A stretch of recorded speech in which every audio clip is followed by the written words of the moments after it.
Today on Beardo and Weirdo, we talk about a horrible moment that I had on stage during a comedy show that I did with Chris Kale, an Ozzy video that made me really emotional, and we get into it about recovery. And unfortunately, no orca speak on this one. Fucking orcas.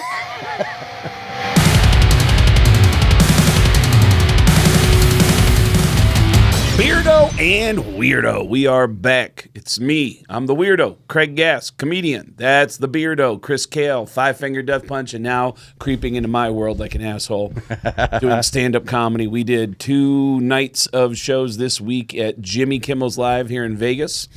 And then Chris woke up early this morning and did yoga with Sebastian Bach. Yes, I did. Hot yoga? Crushed it. Yes. Dude, Sebastian is down for anything, man. Oh, yeah. That dude is like, it's surprising how warm he can be to people. Yeah. And what was it like doing hot yoga with Sebastian? I've done it twice now.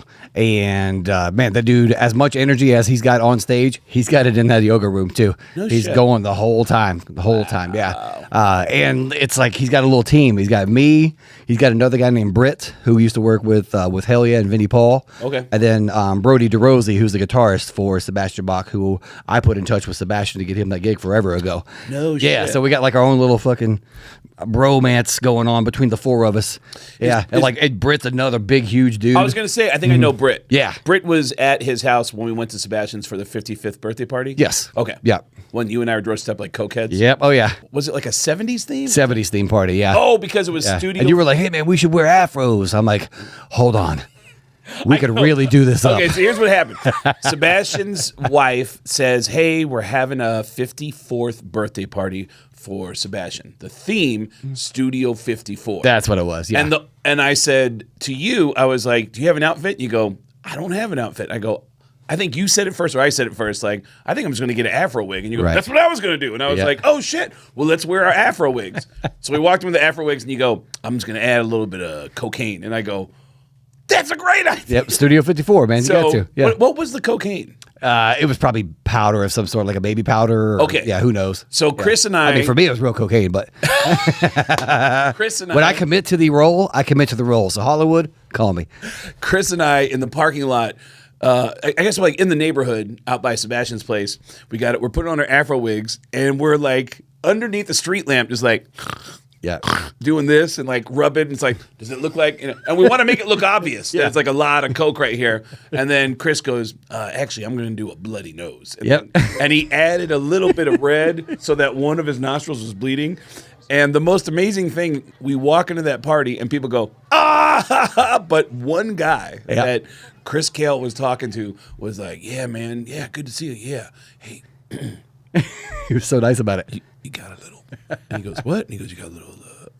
Like Chris was going to be walking around the party with cocaine all over his face and a bloody nose. Maybe back in the day.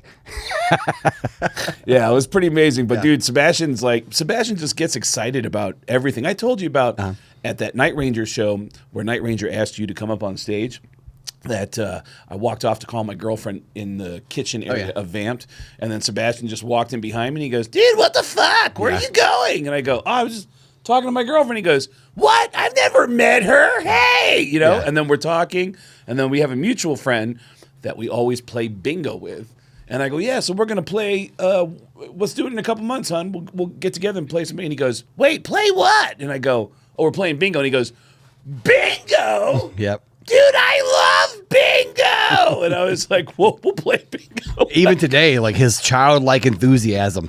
That Black Sabbath show just happened last night. Oh, yeah. He was like, dude, I'll let you do the voice. Dude, what the fuck? Yeah. I was crying. Yep, exactly. Dude, Dude, I've talking about that last song. Yeah. I've seen Sebastian at a Judas Priest concert legit crying because he's so emotional. Like, man, it's like we all have that thing about music. And for some reason, people who succeed try to pretend like, I'm cool. Yeah, exactly. And Sebastian's just like, hey, man, I get emotional. Absolutely. And I feel this music, and it means a lot to me, and I love that about him, man. Same, yeah. And it's very relatable to me. But it's funny that at that same gym, it's me, Sebastian Bach, and Sean Strickland from the UFC. Oh, wow. No shit. Yeah. So we're all really good at Downward Dog, having been in the entertainment industry as long as we've been in. Wow. Yeah. Dude, did you know? Okay. I told you I fucked up last night on stage. Yes. Okay. So I don't know I think we both know what it is. Okay. Chris has a joke. Yes. And it's a joke. It's not based in reality, but Chris has a joke about I'm a rock star. I've done crazy rock star shit. And one of the lines is, I had sex with a groupie in a porta potty at an outdoor concert festival. Hold on, he's fucking it all up. All right, what was the line? The teacher's the student has now become the master. So I'm like, yep. I basically talk about doing drugs. I'm like, oh yeah, don't clap for me going sober. Yeah, I did a lot of dumb stuff. Okay, I'm not proud of it, but one thing that I did do, I had sex with a young lady in a porta potty at a festival in the summer. Ew. At 10 p.m. on the last day of the festival. Ew. Yeah. So everyone gets grossed out by that. I don't know why. I mean, then it was amazing. He said it. The first time I heard you say that on stage was when we were in Nashville at John Bon Jovi's place. Yeah. And so I walked on right after you and I go, oh man, it's good to be here. I just broke up with my girlfriend. And people are like, oh. And I go, yeah, I caught her having sex with a guy at a porta potty on the last day of a concert festival at 10 p.m. What kind of sick bitch does? And then it gets a big laugh. It's just tagging on to what you said. And each show at Jimmy Kimmel's, I was doing it. I forgot to do it on the early show last night. I heard you say I had sex in the porta potty and like, ooh, and I was like, ooh, and I forgot. Yep. And then I ran long in another one of my bits. On the late show. And didn't get around to doing that one. Which I didn't know. Yep. I walk out on stage, I go, please welcome Craig Gass. And I'm like, what's up? Everyone's, yeah. And I go, I just broke up with my girlfriend. And people are like, what? And I go, well, I caught her having sex in a porta potty on the last day of a hot outdoor summer concert festival. And the crowd just went, oh, poor guy. I mean, there was no laugh. Yep. And I was like, and then it hit me. I better get to my jokes. Yes. There was nothing there. Yep. You just look like, what? Poor guy. You know what? He's getting up there doing a set after finding his. You know what this reminds me of? That was my fault. I fucked up, right? But this reminds me of a setup where someone got fucked over by Doug Stanhope. There's a club that in Dallas that I've worked at the Improv, in Addison, Texas. It's north of Dallas, and the guy who was opening for me, I asked him, how long have you been doing comedy? And he goes, oh, blah, blah. And I go, oh, who's your favorite comedian? And he goes, oh, probably blah, blah, blah. And the manager of the club goes, ask him who his least favorite comedian is. And I go, what? And he goes, oh, man. And I go, who's your least favorite comedian? He goes, well, I like him, but he just kind of fucked me over. And I go, who? And he goes, Doug Stanhope. And I go, Doug Stanhope fucked you over? And he goes... Doug Stanhope, he goes, is one of my favorite comedians ever. And I campaigned to be his host when he came to Addison. And then when he showed up, he was like, hey, man, are you my opener? And he goes, hey, man, I'm Doug. Nice to meet you. He goes, this is my girlfriend, Bingo. And he goes, hey, just so you know, tonight we're wearing marching band outfits. And he goes, what? And he goes, yeah. He goes, don't. But here's the thing. He goes, put on the marching band outfit.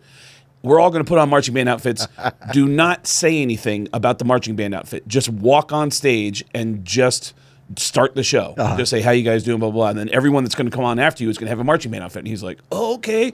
And he goes, yeah, man. He goes, put this on. And the kid is fired up. He not only gets to work with one of his favorite comedians, he's also being asked to be a part of this weird joke. Yeah. And then the next night, Doug comes in and he goes, hey, man, he goes, we're all wearing togas. And he's like, all right, cool. And then the kid goes up on stage, how you guys doing tonight? People are like, what's the toga? And he goes, man, my name's Dave. I live here in Dallas. And he starts doing his act. And all right, please up. And the next comedian comes on. He's wearing a toga.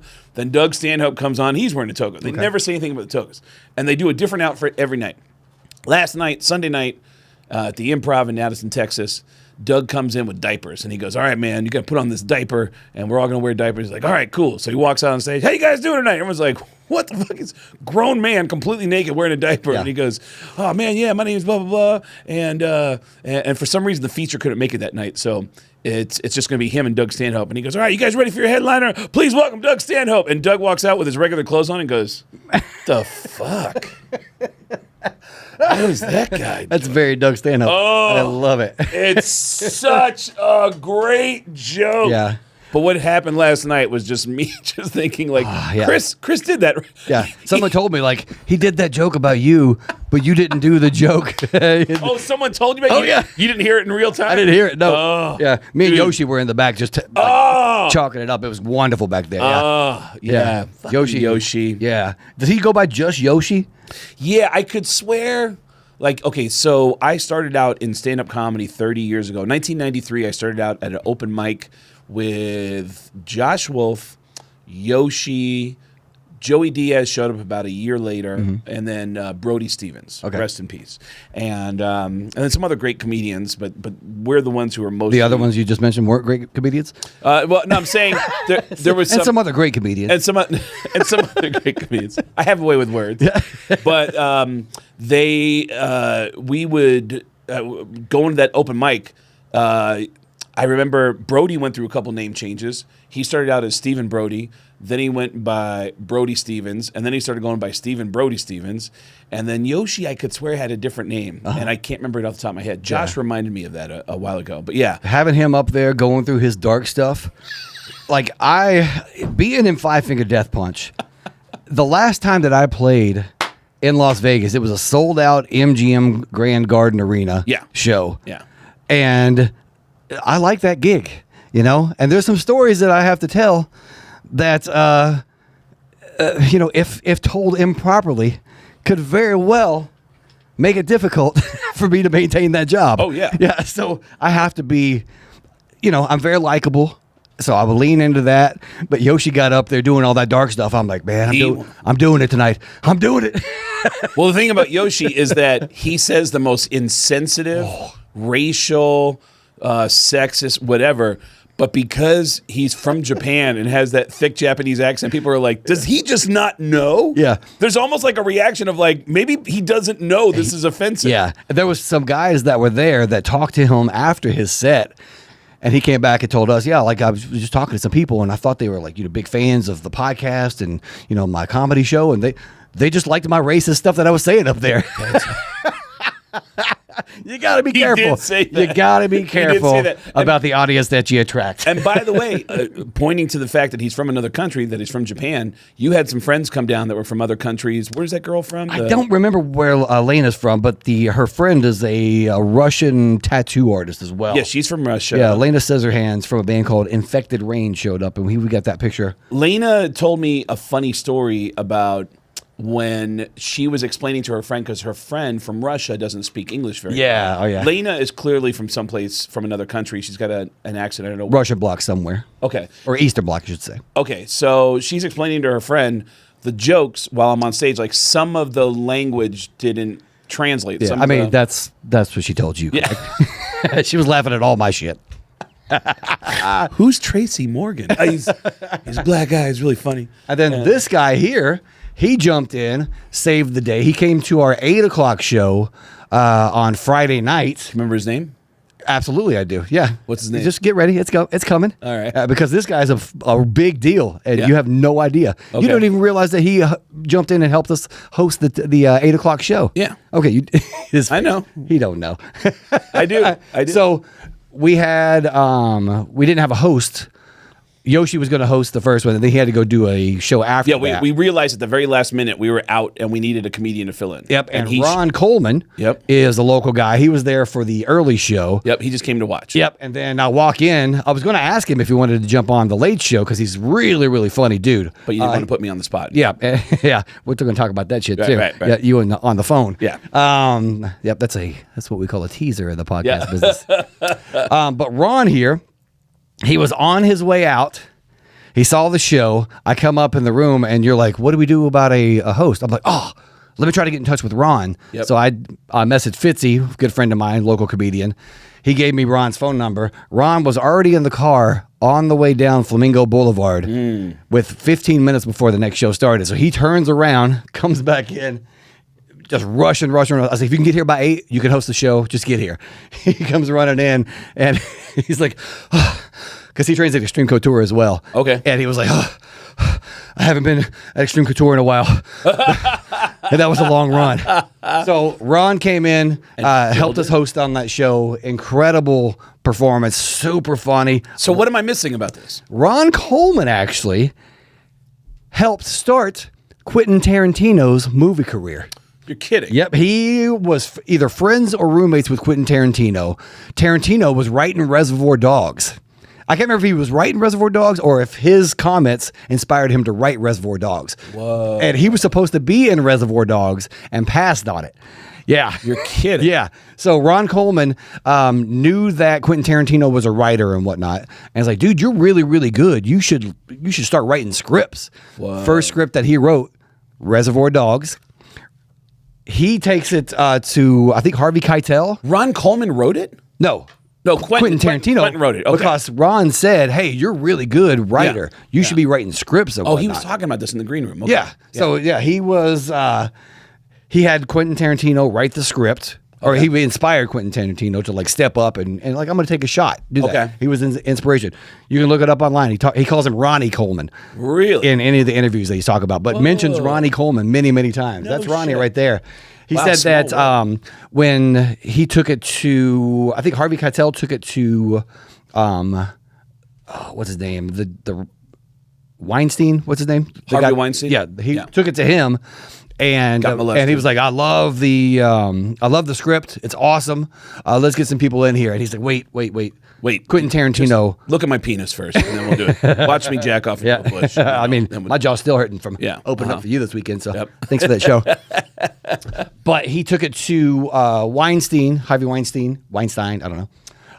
And Child molester. Well, no, not child molester.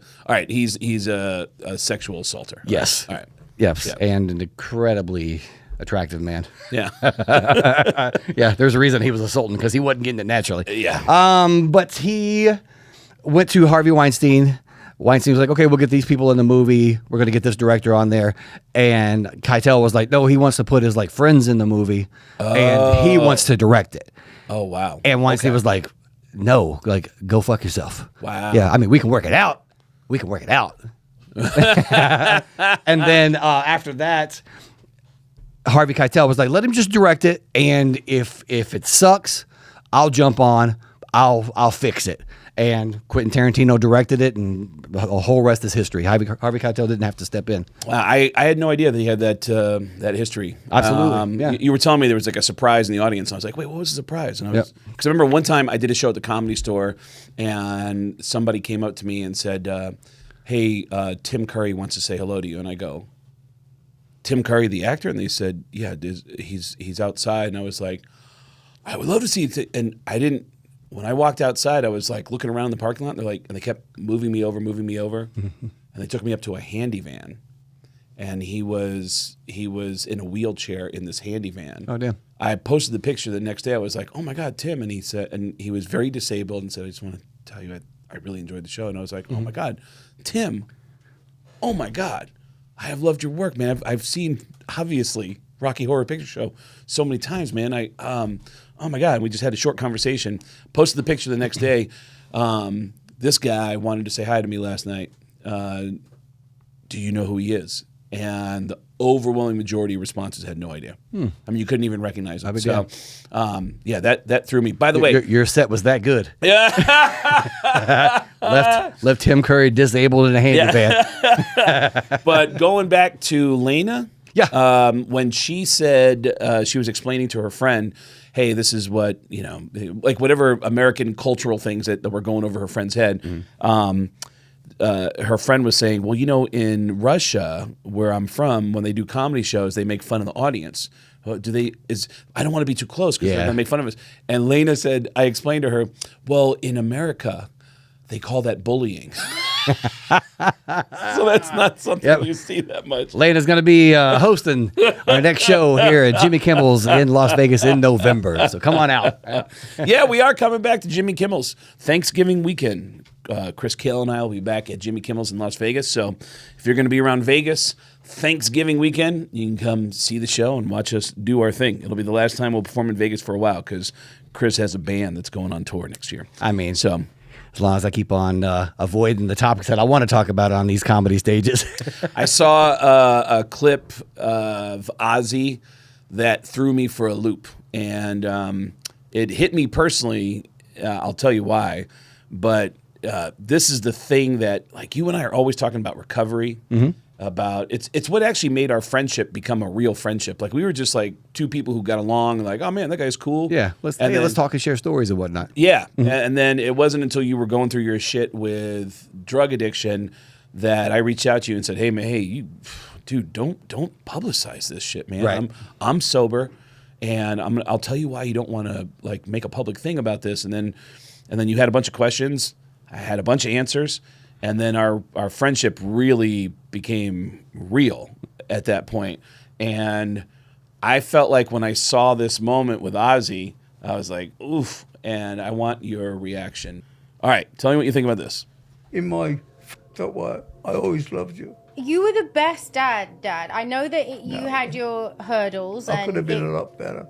Yeah, you can always be better. You can always be better at anything. Oh, in hindsight, when you look back, you go, oh, Jesus, did I really do that? Why did I act that way? I'm always saying to your mum now, all the time, I go, I'd love to have our kids back, babies for a again. week. That's what I keep trying to explain to Sid, is that this time is so precious because he's only a baby for such a short amount of time. Wait, and I should say to you all, save your tears for you when you really need them. What do you think? All I'm thinking about is congrats to Kelly and Sid, who got engaged at that Black Sabbath show. At the Black Sabbath show, man. Yeah. Pretty big But moment. that message from him, his regrets. Yeah. What, it seemed like it hit you. Maybe because I got all my sensitivity out of myself when I was doing hot yoga with Sebastian Bach earlier today. When Ozzy talks about, I mean, he's essentially saying, man, I was wild and I wasn't the best dad I could have been and stuff. And I hear that all the time from people in recovery who are older than me, and they talk about how they have broken relationships with their kids. And I always hear people who are older than me talk about, hey, my son called me today. I think I'm actually going to get to spend time with him. Oh yeah, and I'm hoping, because my son just we just have this broken relationship. He won't take my calls. He won't.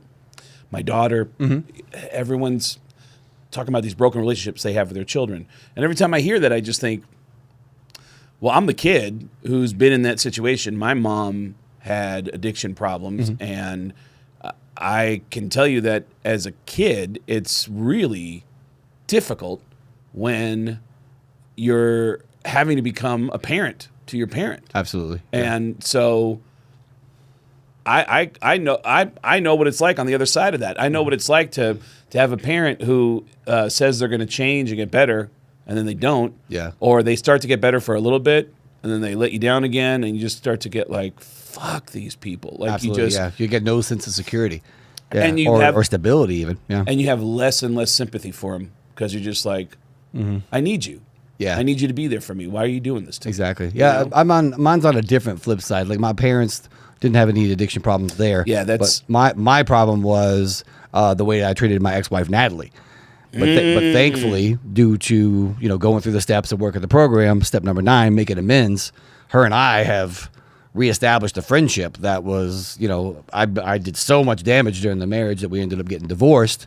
But she's a strong, strong woman. And when I called her to ask her, hey, going through the steps right now, I hadn't talked to her for like 2 years at that point. I was like, hey, send her a text doing step 9. Would you be willing to meet with me so I can do these steps? 10 minutes later, text me right back. Absolutely.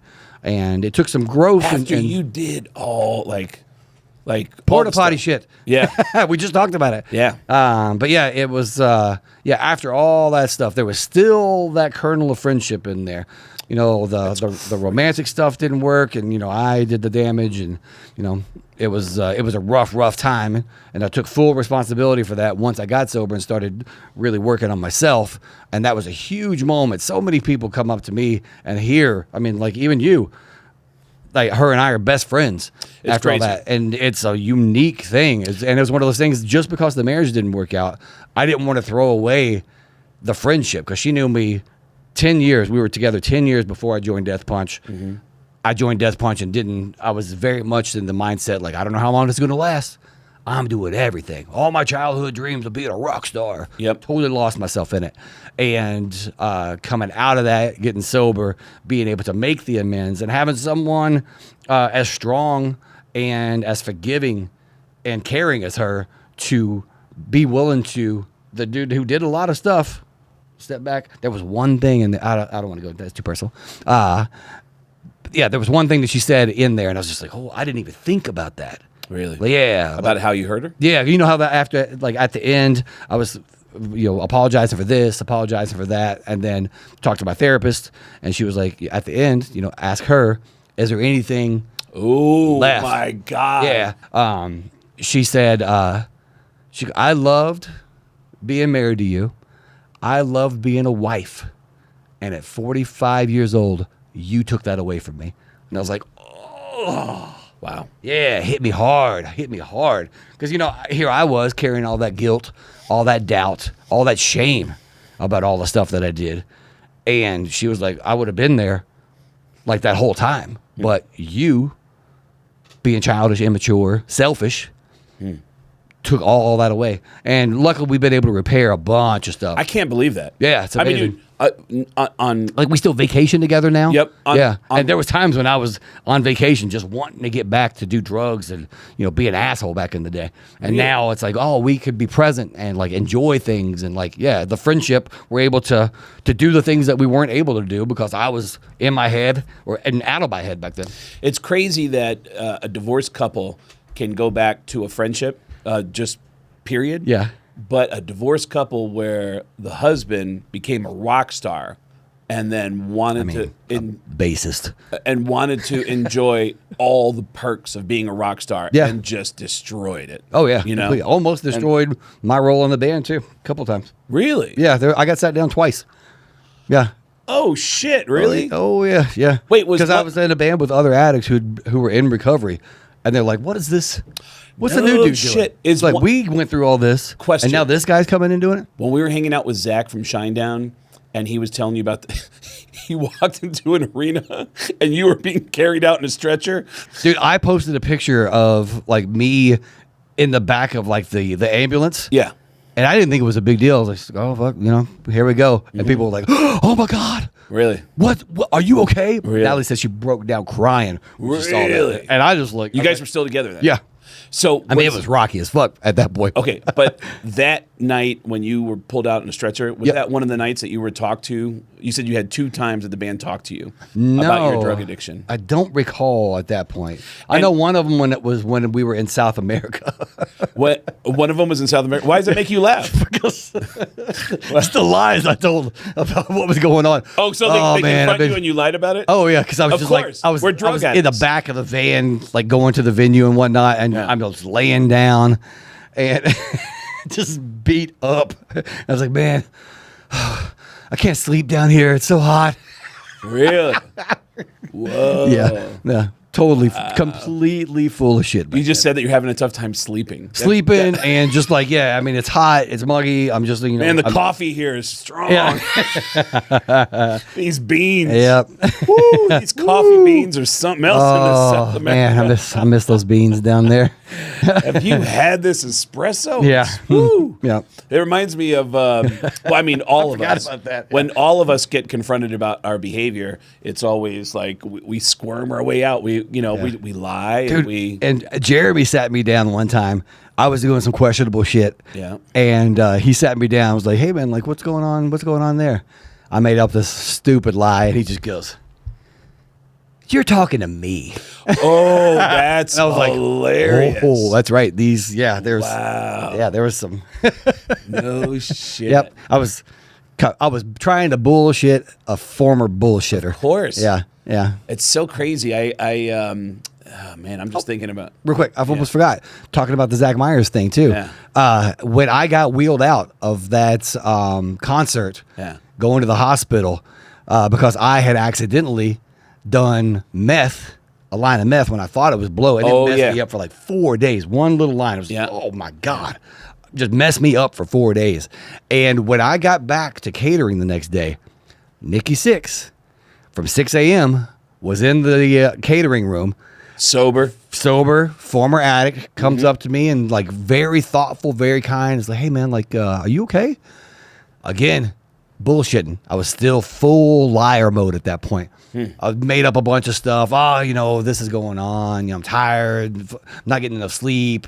Not drinking enough water. It's just exhaustion. Exhausted. And anytime that somebody goes into the hospital for exhaustion,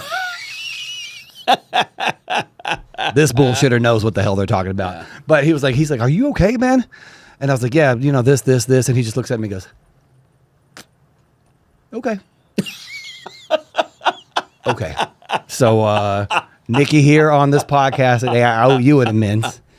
You being a sober dude, coming to me and essentially like checking on me and offering me help. And there I was, lying to Nikki Sixx's face. One of the guys. The reason I played BC Rich Warlocks back in the day was coming to me to help me on a personal level with his own experience, strength, hope, experience, and all that. And I straight up, nah, man, this is going on. Who knew that Nikki Sixx would become the sober guy? For real. Yeah. That's a crazy thing. The Nikki Sixx that I grew up with watching. I mean, we've all read his books and seen the movies and all that stuff. Yeah. Yeah, dude. Yeah. It's when you talk about squirming out of like, oh man, it's hot down here in South America. I'm not getting sleep, like that kind of shit. Yep. We all squirm. John Mulaney has a line about when all of his comedian friends try to do an intervention on him. Mm-hmm. He said he walked in the room and he said, "Can I go to the bathroom for 1 second?" They were like, "No," and he was like, "God damn it!" And he like. It was like busted. Like that's just what we do. We try to squirm away out. Have you ever had this? Trying to hide it from women that I dated.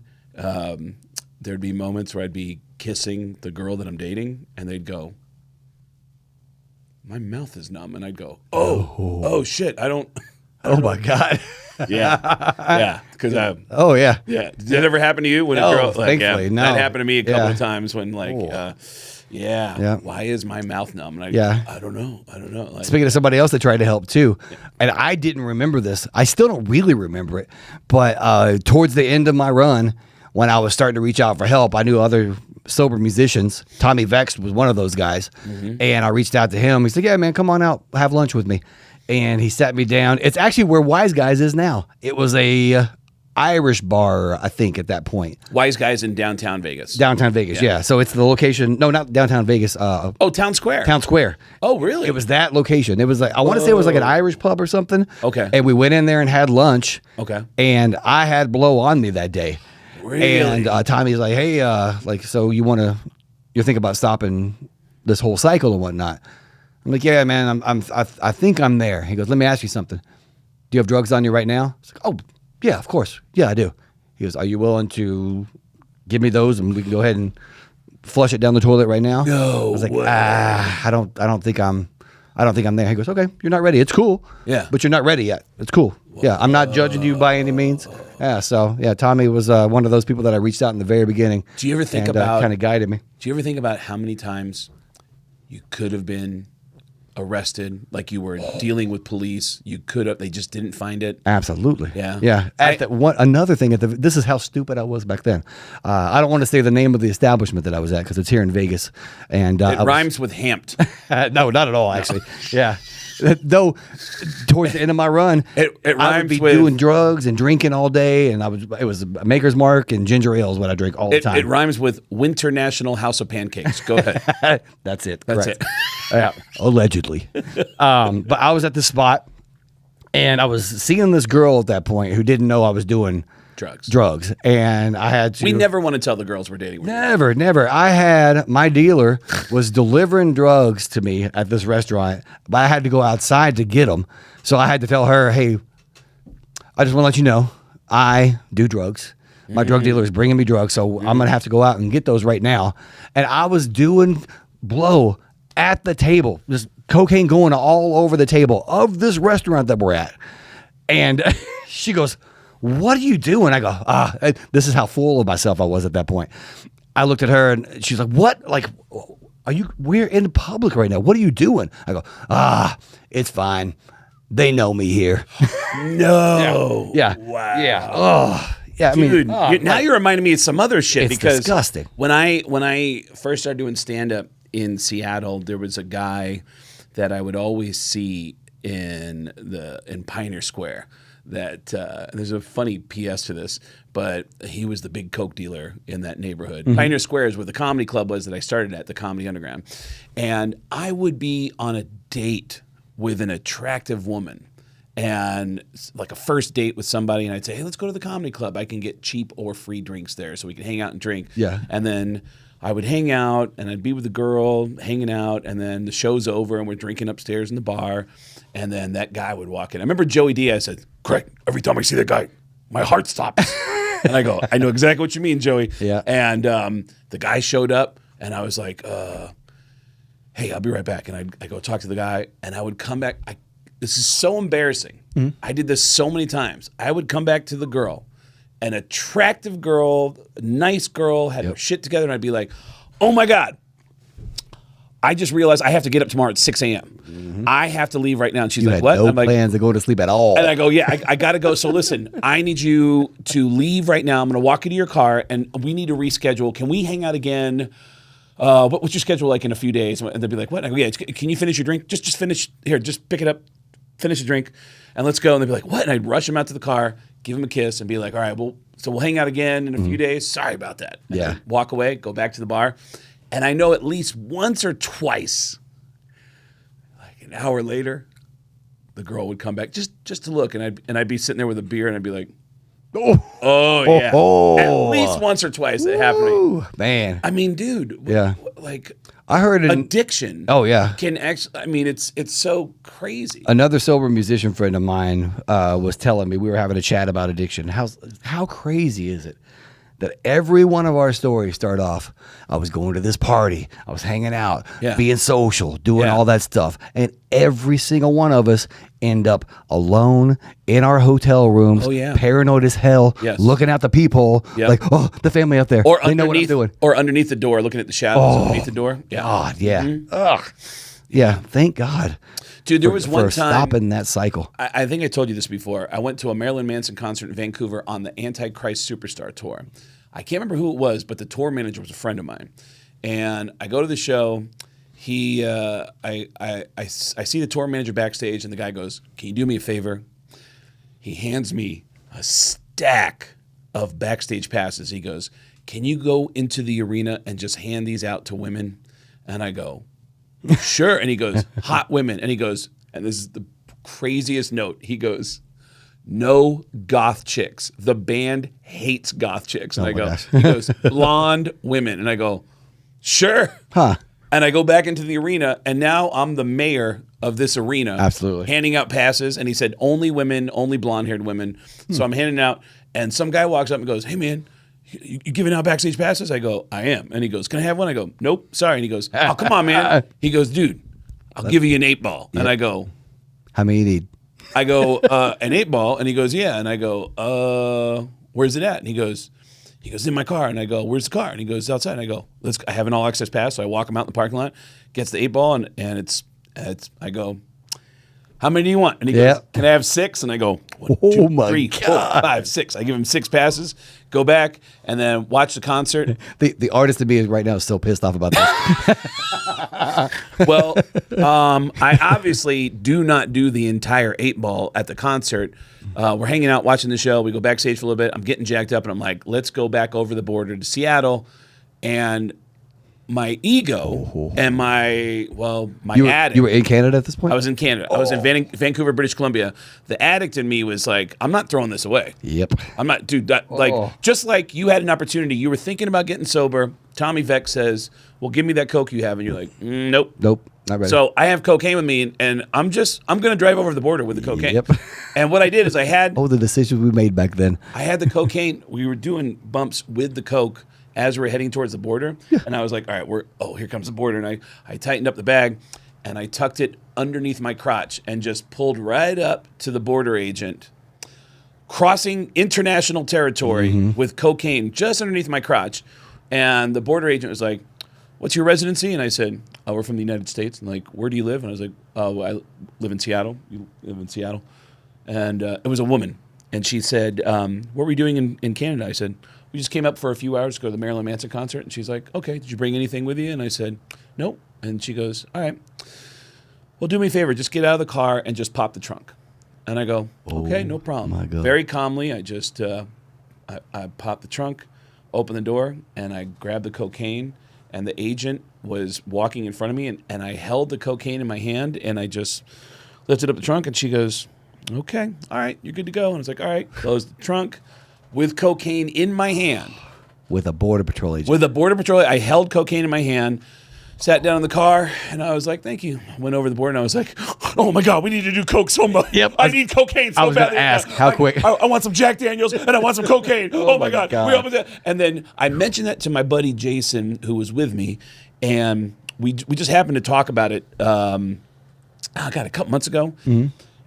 And Jason goes, My heart feels like I'm on cocaine right now. Listen to that story. well, Oh my God. Jason made a statement that made my heart start jumping. He goes, you and I would just be getting out of prison right now. And I was like, oh my God, because I've been sober for 20 years. Yeah. And he said, we would be getting out of Over prison. an 8-ball, too. Over an You would have gone to throw your whole life away. I literally would have thrown my whole life away because I had some beers in me and my dumb decision. And granted, there's dumber decisions you can make out there, but my dumb decision was, I'm not getting rid of this cocaine. This is my cocaine. Oh, yeah. And I'm an addict. I need to have it. Oh my God. So I drove over the border with that cocaine and luckily, was able to experience what I've been able to experience in sobriety and recovery and have a life, have a stand-up comedy career, and have all the wonderful gifts that I have right now because of recovery. Let me ask you a question. We were talking about this the other day at the Jimmy Kimmel show. When I was considering getting sober, in my head, my reasons for not getting sober was like, I'm not going to be creative anymore. I'm not going to be able to get out there and do this. Oh, yeah. And the universe is like, dumbass, you haven't written a song in 5 years. Who are you? Who are you trying to lie to again? Yeah. The universe is like, dude, you're talking to me. Yeah. And then when I got sober, was able to turn all that trauma, all those things, really started diving in deep, doing the work, introspection, all that stuff. And my God, the writing that I do now, some of that stuff, it does not come from me. I don't know where the hell it comes from. I'll listen to something that I wrote and be like, I don't know how I did that. Some of the words that I come up with, I'm like, I don't know where any of that comes from. But I got rid of the drugs and the alcohol and the distractions that were filtering, keeping anything from going through. I got rid of all those stuff, let go of everything, and now it's like it's coming from the ether, and here you go. Did you have reservations as to what you thought was going to happen, and then compare that with how things actually turned out for you creatively? Every creative person I know is scared to death to get sober because they think that they're not going to be creative anymore. And there are some people who believe the reason why they're creative is because of their toxicity, the drugs or alcohol. And I said this last night. I think you were saying there when I was telling that story. Yeah. It was like a gift. Oh, you did tell me that story. One of my best friends, Jason, I was doing a show. I was sober for like a few months, maybe 6 months. It was pretty early. It might have even been less than that. And I did a show in Tacoma where the crowd was super rowdy. They were really drunk and crazy. I'm sober, and I can't get a hold of them. And for some reason, I just kind of lost this crowd. I walk off stage. I looked at my buddy Jason, and he knows what my problem is. He knows that I have issues with addiction, and I'm trying to stay sober.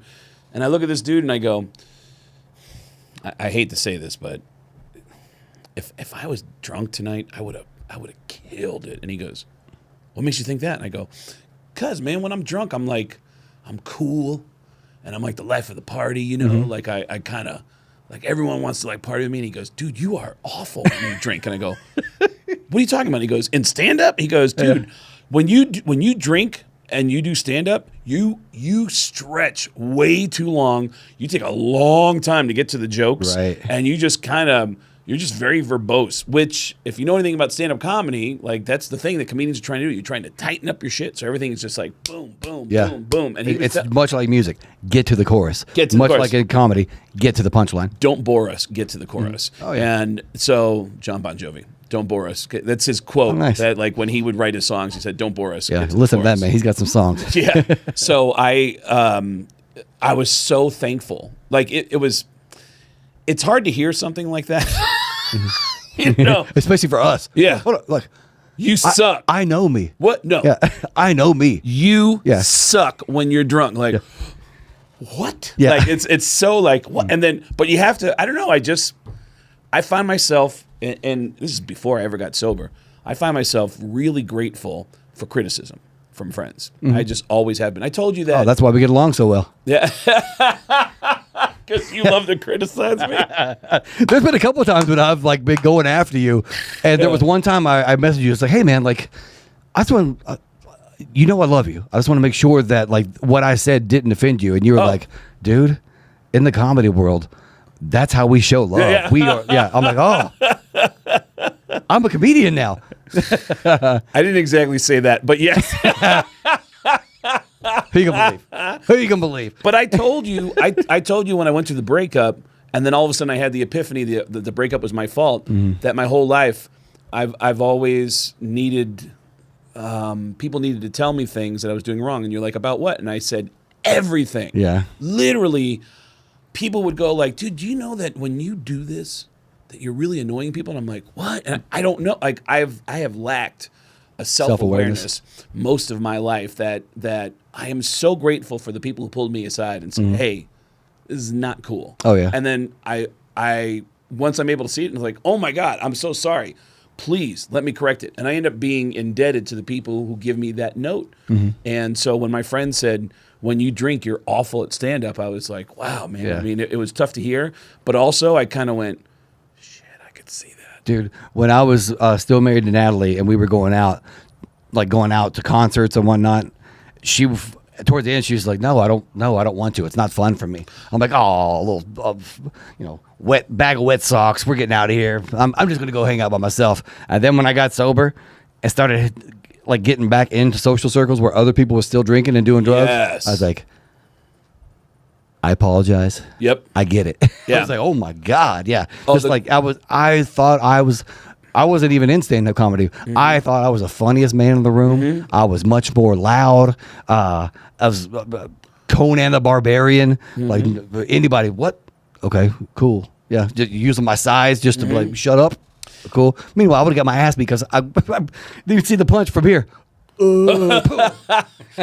When you got sober, did you, in social circles, see people saying the same lines that you said when you were drunk? Like, because in the first 5 years of being sober, the thing that really fucked me up was seeing or hearing people trying to talk the way that I did and be kind of cute about their alcoholism or about flirting with somebody, whatever. And I would hear that and go, oh my, is that what I sounded like? Yeah. Yeah, I probably did see some of that. God, Yeah. what a douche. I would just be like, yeah, that's horrifying when you see your behavior in other drunk people and you're sober and you can see it crystal clear. Yeah. Oh, that is a horrifying thing to experience, to be able to hear that in other people. But When I got sober too, I got real antisocial after that because everything, I was raw at that point. I was feeling everything.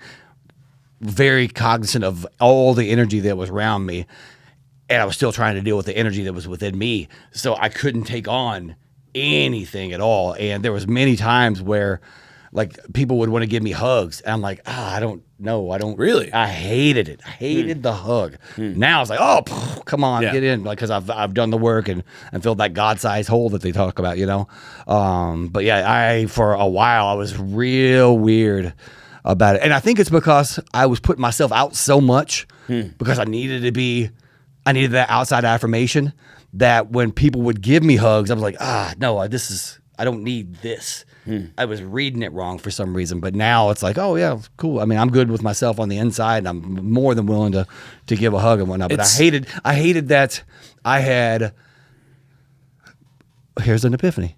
I hated that I had been given so much to everybody out there, empty, that I was not taking care of the people that were really close to me. Wow. At that point. Yeah. Wow. Yeah. That's I think that's the first time I've ever said that. But I was given so much externally because I was so empty on the inside that those that really were close to me, friends, family, loved ones and whatnot, I was so concerned about, I got to make sure this thing lasts. I really got to I don't know how long it's going to last. I got to do everything I can to make sure that all those people still love me while forgetting about all the love that I was completely neglected back then. But now, so much better.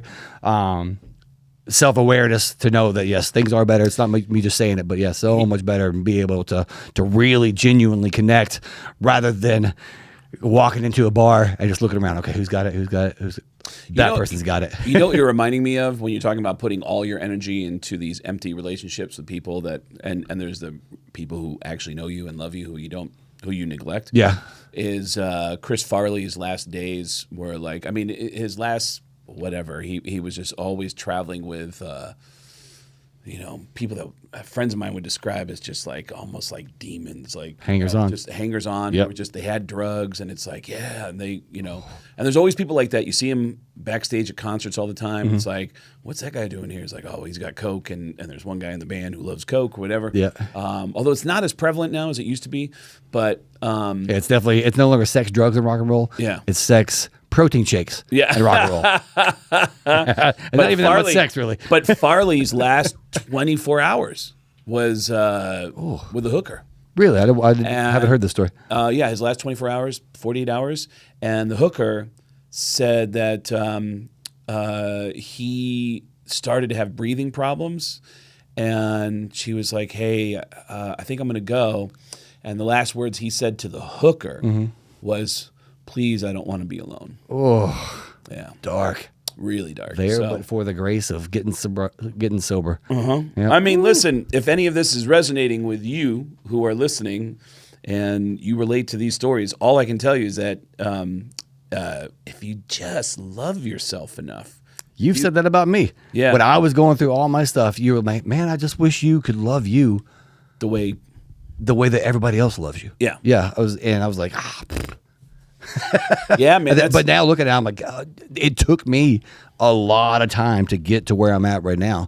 And little things like that. You were talking about friends saying shit to you. Yeah. That was one of those moments. I just wish you could love yourself like others really love you. That's the missing ingredient, is being able to love yourself enough to be able to help yourself. Absolutely. I was an egomaniac with an inferiority complex. Yeah. Yeah. It was terrible. Yeah, man. And to now I really love myself. Yeah. Everybody come to me. Look how great I am. I am the king of Humility Hill. No one more humble than me. I'm the best at being humble. But anyway. Are we filming a wrestling promo right now? Zoltan says that shit all the time. Hey, Kale. Andre the Giant, when I see you in the ring, I'm going to rip your little titties off. Oh, yeah. What we're going to do here is we're going to talk about Chris Kale here for a second. This son of a bitch. Well, to bring it all around to what I was going with this Ozzy video, and I want you to cue up the Ozzy video again because I want to bring up this point, is that when I went through all that stuff, and I realized how neglectful I was to people who I care about. It started to dawn on me more and more that my mom would say to me, she would say, I love you more than anything. You and your sister, I love you more than anything else in the world. And I would say, then why did you do all this? And that was my first thought. Right. And I realized in hindsight how shitty that was for her to hear, but that was my first thought every time And how do you feel about that now? Having been a drug addict? Well, that's seeing just where she's it. Coming from. That's just it. Is that I went through all this stuff in recovery, and I had some huge, massive epiphanies where I realized, who am I to judge? Oh, even my own mom. Yeah. Who am I to judge? So I genuinely started to see that even with her flaws, she did the absolute best she could do, you know? And so that last, what was it, 6 months that she was sick, I just started spending a lot of time with her and helping her as she was dying. And then there was one moment In my that got me. That way, I always loved you. You were the best dad. I know that you had your hurdles. I and could have been a lot better.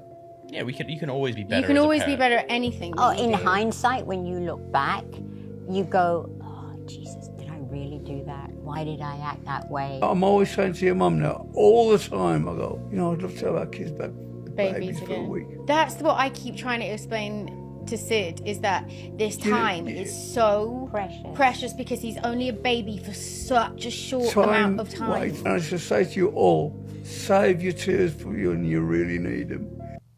That's what got me, is that I started to realize in the end with my mom that she really did the best that she could do, but she was also an addict. And I was judging her for the flaws that I also had. I found out that I had the same flaws, and I tried in the last few months that we were that I was with her when she was dying to just, you know, forgive her, and I genuinely did. Yeah. I mean, we didn't heal it perfectly. Yeah. You know, Is this stuff in your new bit, in your special? Like some of the stuff towards the end? yeah, there's the second one that's coming out, and then, but she, like the last 24 hours, 48 hours in the hospice. My mom is deaf, and then so this is the sign for I love you. This is the I for I, L for love, and the Y for you. So this is I love you. So the last 24, 48 hours, I was just sitting at her bedside, and then if she opened her eyes, I would just go, and then she would lift her hand up, she'd say, I love you, and I'd say, I love you. Yeah. That's all we did.